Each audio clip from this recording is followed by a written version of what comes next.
যিহেতুকে আমি এই কৰ্মস্থলক আমি দেখি আহিছোঁ জন্মৰ পৰা পুৰণি তাৰ কৰ্মচাৰী সুবিধা হোৱা আমি দেখা আজি আমি এটি চৰকাৰী কৰ্ম কৰি যদি আমি আমাৰ পূৰ্বপুৰুষ মানে আমাৰ পৰিয়ালৰ যদি আমি কোনো তেখেতসকলৰ ভৰণ পোষণৰ যদি আমি কোনো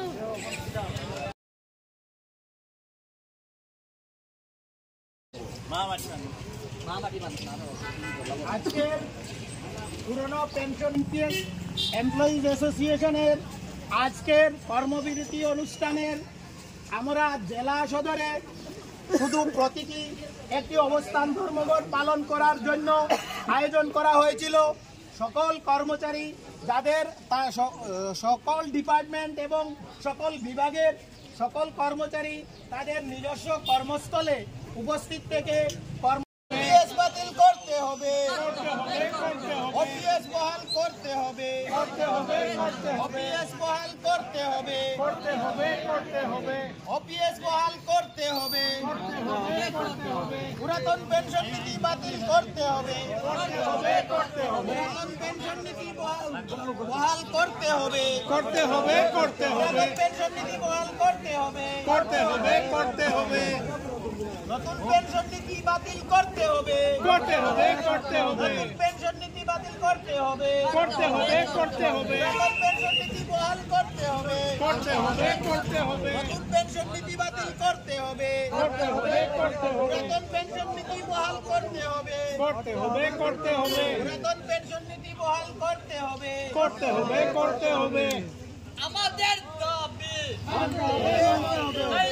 সংগ্রাম সংগঠনের দাবি ওপিএস পুনর্বহাল প্রতিষ্ঠার লক্ষ্যে 2018 সালে সারা আসাম সরকারি এনপিএস কর্মচারী সংস্থা গঠিত হয়েছিল। তৎপরবর্তী সময়ে আমাদের সংগঠনের পক্ষ থেকে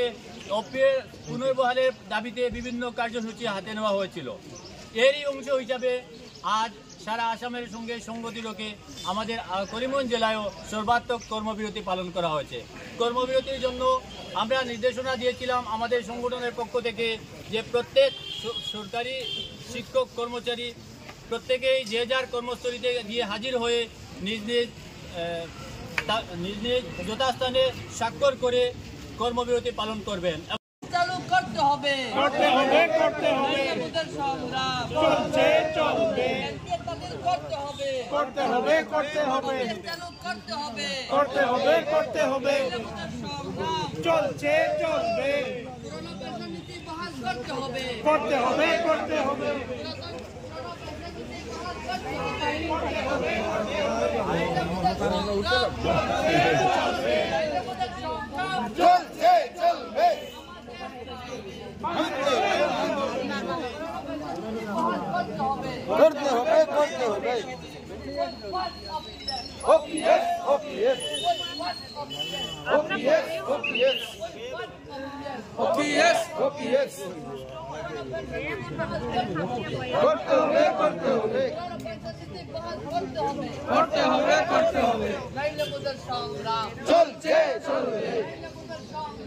চলছে চলবে মন্ত্র